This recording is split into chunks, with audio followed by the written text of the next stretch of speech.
pequeño repaso, un recuerdito de lo que es la anatomía de la piel.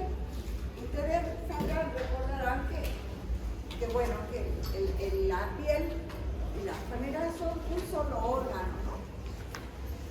Y es el revestimiento que va a separar el medio externo del medio interno y que constituye el 15% del peso corporal. Recordarán de histología las tres principales capas de la piel, que de la profundidad de la superficie serían la hipodermis, la dermis, entre la dermis y la hipodermis y la epidermis está la membrana basal, que es que no se visualiza con el microscopio óptico, que requiere el microscopio electrónico, y que tiene a su vez varias capas la membrana basal. Y esto es importante en el estudio de algunas enfermedades, sobre todo las inmunológicas, porque pueden estar alteraciones a cualquiera de estos niveles de la piel, incluyendo la membrana basal. Después están los anexos cutáneos, el folículo pilosebáceo, las glándulas sudoríparas écrinas y apócrinas y las uñas.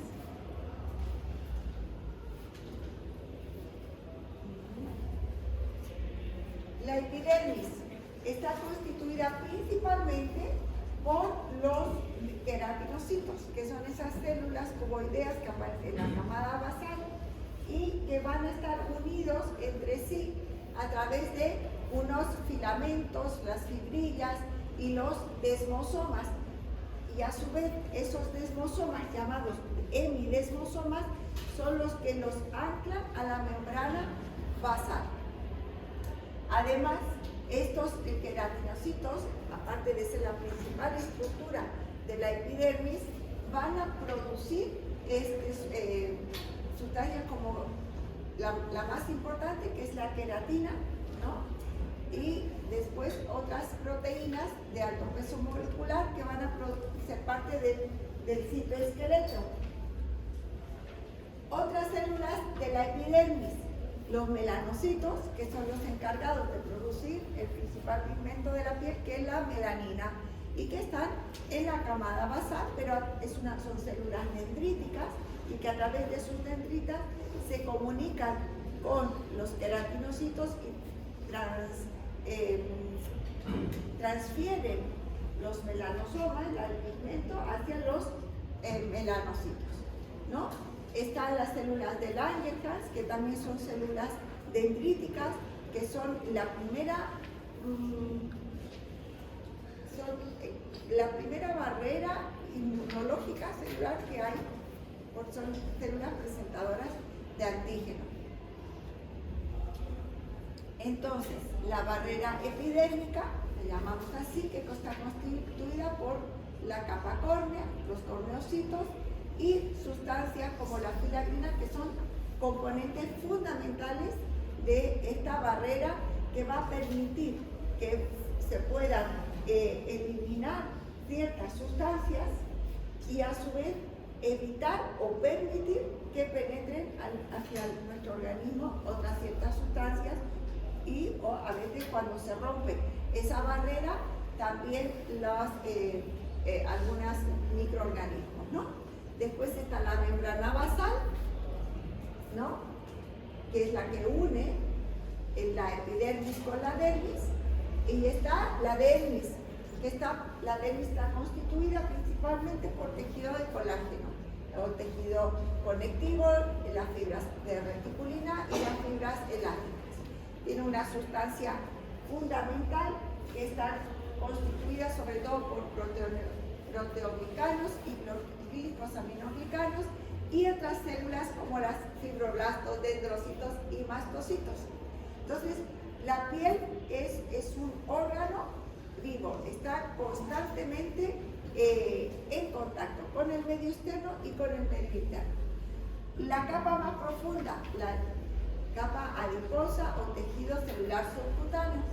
Los adipocitos, las células que lo constituyen, están dispuestos en conglomerados que forman los globulillos, que a su vez están separados, digamos así, por tejido conectivo.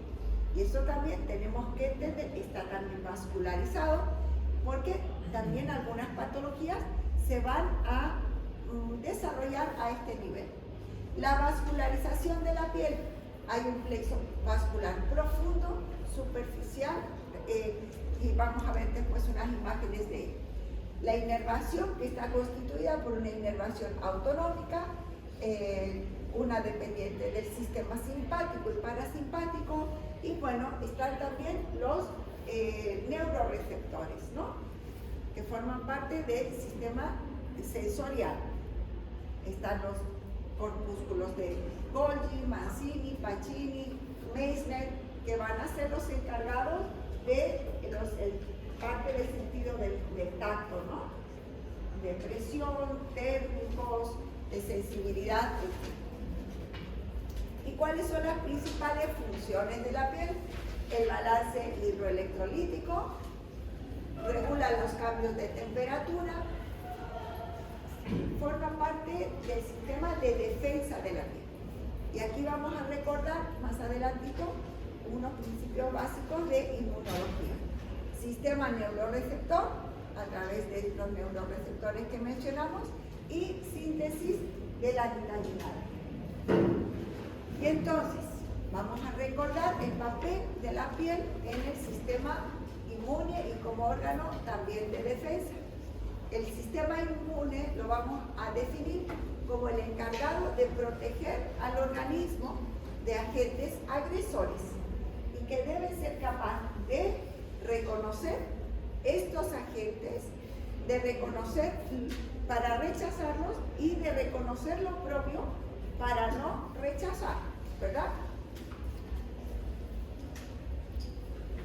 La inmunidad innata es con la que nacemos. Y esto va a depender, hay factores genéticos, por supuesto hay factores de especie, de raza, etcétera, que lo van a determinar, ¿no? Y la piel forma parte de esa inmunidad innata, ¿no?, que nos va a proteger de la agresión de medios mecánicos, químicos y celulares. A nivel de la piel, la epidermis es esa primera barrera que ya hablamos, y tanto las citoquinas producidas por los queratinocitos van a ser la primera reacción ante una agresión. Las células de Langerhans, que ya dijimos que eran los presentadores de antígenos, y también hay la presencia sobre todo de linfocitos de CD8. Después la dermis, donde vamos a tener otras células, incluyendo por la que acabamos de mencionar, los eritrocitos, por ejemplo, van a haber mastocitos, macrófagos, linfocitos CD4 y CD8. La inmunidad, esto está desde que nacemos. Esa es la inmunidad innata y es la primera en ser activada, ¿verdad? Ahora, ¿cuál es la inmunidad adaptativa o adquirida? Es la que vamos a desarrollar a medida que estamos en contacto con estos microorganismos que a poder acceder van a entrar en contacto con las células de Langerhans y ellas van a presentar estos antígenos a los linfocitos T, y se va a actuar después de las siguientes presentaciones. Cuando estemos en contacto con estas sustancias se activarán estos linfocitos, ¿de acuerdo? Teniendo claros esos principios básicos, quiero que recordemos también otras situaciones que se llaman las reacciones de hipersensibilidad. ¿Y por qué les presento esto? Porque vamos a ver a lo largo de la materia que la mayoría de las enfermedades, una gran parte de las enfermedades de la piel, unas son de orden infeccioso, que puede ser viral, puede ser bacteriano, puede ser micótico, pero hay una gran cantidad de enfermedades que son de una etiología inmunológica y muchas de ellas entran dentro de la categoría de las reacciones de hipersensibilidad. Entonces quiero que eso ustedes lo tengan bien claro para entender algunas patologías dermatológicas. ¿Qué son los estados de hipersensibilidad? Eso ustedes ya lo han visto en fisiopatología, ¿cierto? Según la clasificación de Gelsicon, son cuando el sistema inmune reacciona produciendo daño al propio organismo. Porque habíamos dicho que se ocupaba el sistema inmune de reconocer lo extraño, reconocer lo propio, para rechazar las agresiones, pero tiene que reconocer lo propio para tolerar, para no actuar. En los estados de hipersensibilidad no sucede eso. Entonces no tenemos que confundir una inmunodeficiencia con una hipersensibilidad. ¿De acuerdo? En los estados de hipersensibilidad, el organismo más bien son alteraciones que el organismo está súper alerta a algo que normalmente no debería ser tolerado. ¿Cuáles son esa clasificación? Las recordamos, la tipo 1 o hipersensibilidad inmediata, que se produce luego del contacto con el alérgeno. Uno tiene que tener una exposición previa para que quede esa memoria y después una reexposición donde se va a activar el sistema inmunológico y el principal mediador va a ser la IgE, la inmunoglobulina E, donde va a también activar toda la cadena de reacción con liberación de histamina, de serotonina, primero, prostaglandinas y leucotrienos. ¿Cuáles son los alergenos más comunes? Las plantas, polvo, alimentos, también medicamentos, ¿no? Ahí les pongo en mano izquierda cuáles son las enfermedades características, hay muchas más, pero una de las más características mediadas por este tipo de hipersensibilidad. Por ejemplo, dermatitis atópica, pero vamos a ver después que es mucho más compleja que solo hipersensibilidad tipo 1, o alergia a medicamentos o alimentos. Una muy común, por ejemplo, por darles un ejemplo, penicilina. Le colocaron una penicilina y le dio un shock anafiláctico. Esa es una reacción de hipersensibilidad tipo 1. Pero con la primera contacto con la penicilina va a desencadenar una reacción. No, tiene que haber un contacto previo. Entonces, a veces preguntamos siempre al paciente, ¿alguna vez ha hecho una alergia? No. Si le vamos a colocar una penicilina, le han colocado penicilina, si solamente ha tenido un contacto antes con la penicilina, puede ser que el segundo haga la reacción, ¿no? Y ese contacto puede haber sido también por sustancias por vía oral, para haberlas consumido, aquí es muy común ponerse el polvito de penicilina en una herida. Son reacciones impredecibles. El diagnóstico, el apoyo diagnóstico, cuando no tenemos claro a qué le hizo alergia a la reacción, bueno, pues esos son los mecanismos de test más usados y la detección de la IgE y la eosinofilia que suele presentar. La hipersensibilidad tipo 2 está mediada por IgG e IgM.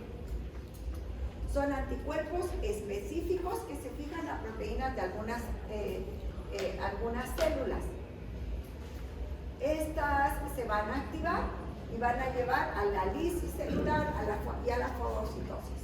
¿De acuerdo? La IgG va a favorecer citotoxicidad a través de las células de las natural killers, ¿no?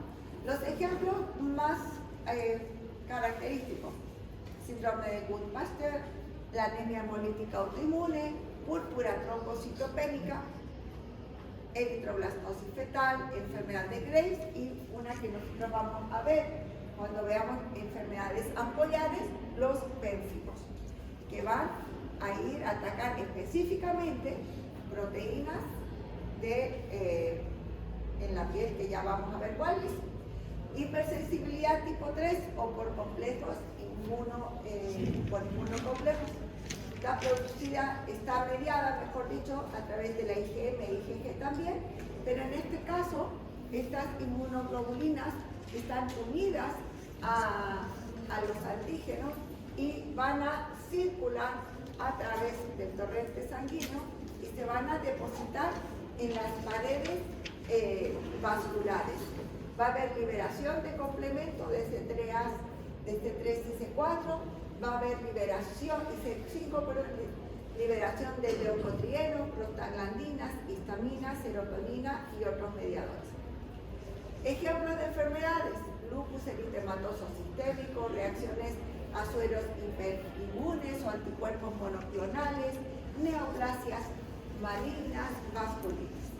El diagnóstico fundamentalmente es a través del estudio histopatológico y también con inmunohistoquímica, que son métodos de tinción específicos para detectar las inmunoglobulinas y complementos.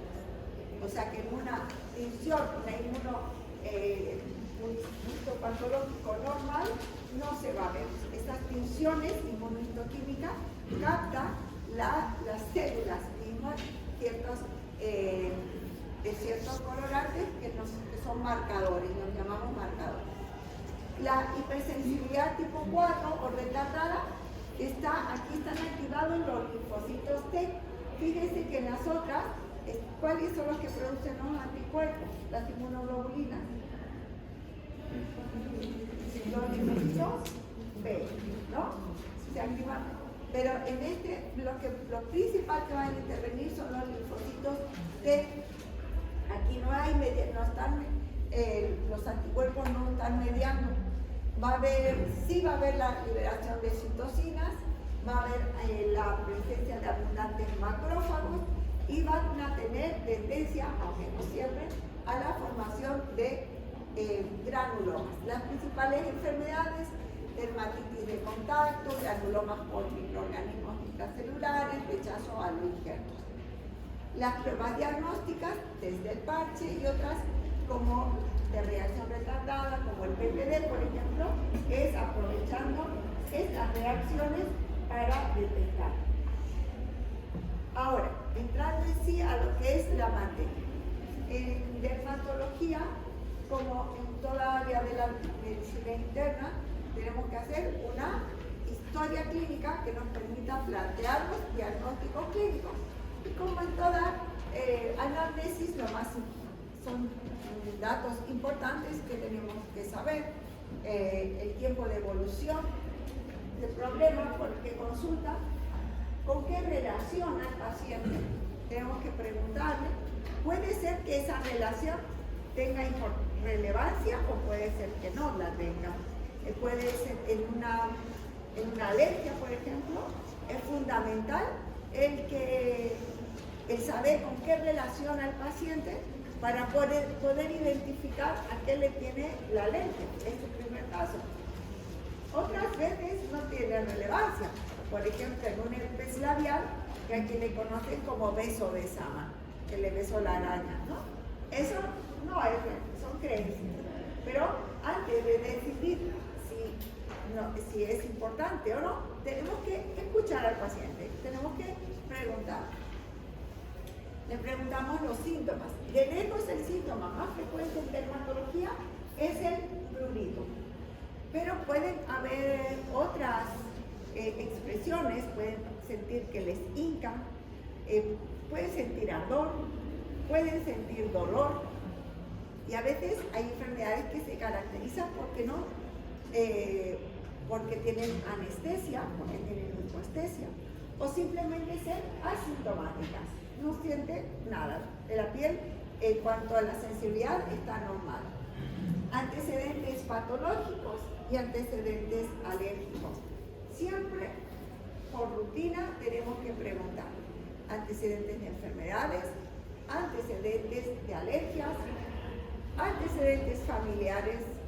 El caso de la mujer en edad fértil, dependiendo, supongamos que vamos a prescribir, es importante saber que no esté también embarazada, ¿no? En cuanto a las alergias, acuérdense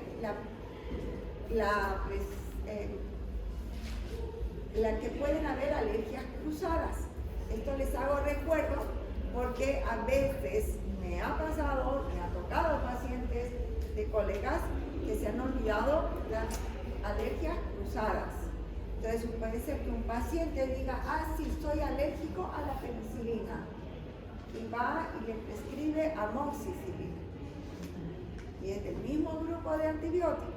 Entonces eso es importante que ustedes rutinariamente pregunten si tiene algún antecedente de alergia. El diagnóstico clínico en dermatología lo hacemos a través del diagnóstico morfológico, por el reconocimiento de las lesiones elementales, y a través también, en ciertos casos, con el diagnóstico topográfico. Las lesiones elementales las dividimos en lesiones primarias y lesiones secundarias. Las primarias son las primeras que aparecen. Las secundarias van a aparecer luego de que haya aparecido alguna lesión primaria. ¿Cuáles son las más frecuentes? Hay otras más, pero ¿cuáles son las que más utilizamos? Mácula o mancha, que es un cambio de color circunscrito y plano, no tiene alteración en la textura de la piel. Puede ser, ¿cuáles son los principales pigmentos de la piel? Principal, la melanina. Después también está la hemoglobina, y pueden haber en algunos casos carotenos, que es la coloración amarilla. La melanina es el principal pigmento. Puede ser aumento de melanina, disminución de melanina, ausencia de melanina. Cuando hay un aumento decimos hipercrómica. Podemos también describir otros colores, podemos decir azulado, acastañado, verdoso. Es válido describir lo que estamos observando, pero lo que más observamos cuando hay un aumento de melanina es que es hiperpigmentada, ¿no? O hipercrómico también. Cuando hay una disminución decimos hipocromía o hipopigmentación, y cuando hay ausencia decimos acromía. Con la hemoglobina decimos eritema cuando hay un enrojecimiento de la piel producto de una vasodilatación. ¿Y cómo evidenciamos esto? Al hacer digitopresión, o en el libro pueden leer vitropresión, que es como un portaobjeto, se aprieta la piel, si desaparece ese color rosado, o también rojito, puede tener un color un poquito más acentuado, es eritema. Si no desaparece, si es color rojo o rosado y no desaparece a la digitopresión, llamamos púrpura. Y dependiendo del tamaño, vamos a decir petechia si mide menos de medio centímetro, menos de 3 milímetros, equimosis si mide más de 3 milímetros, ¿no? Y ya cuando mide más de 5 ya decimos que eso puede ser ya cuando hay hematomas, pero bueno, eso también se evidencia de otra manera. Tienen que recordar que las púrpuras es el color rojo y que se produce por extravasación sanguínea y que no desaparece a la digitopresión, y así lo vamos a diferenciar el eritema. Esta coloración puede después tornarse morado o verdoso por el metabolismo de los pigmentos sanguíneos. Pápula es la elevación que va a medir hasta 1 centímetro y que es de consistencia sólida. Puede tener un origen epidérmico o dérmico. Una placa es una elevación sólida que tiene una altura menor en relación a la extensión y que mide más de medio centímetro, de 1 centímetro, perdón. Y puede ser una placa, puede ser una confluencia de pápulas o puede aparecer directamente. Un nódulo es una masa palpable, o sea, también de consistencia sólida, igual que la pápula, pero mide más de 1 centímetro. Suele estar ubicada a nivel dérmico o también puede ser a nivel de tejido celular subcutáneo. Eso hace que puede que no sea visible y puede ser solamente palpable. Siempre que estemos frente a un tumor o a un nódulo, tenemos que palpar no solo la consistencia, sino si está adherido a los planos profundos, si es móvil a planos profundos o si es móvil a planos superficiales o adherido a planos superficiales. Si está adherido a planos profundos, tal vez tenemos que suponer que no es solamente un problema de la piel, sino que puede estar, dependiendo la localización, venir de planos más profundos. Una vesicuquiste es una masa palpable también, pero está encapsulada. Y el contenido puede ser sólido, puede ser semisólido, puede ser líquido también. Una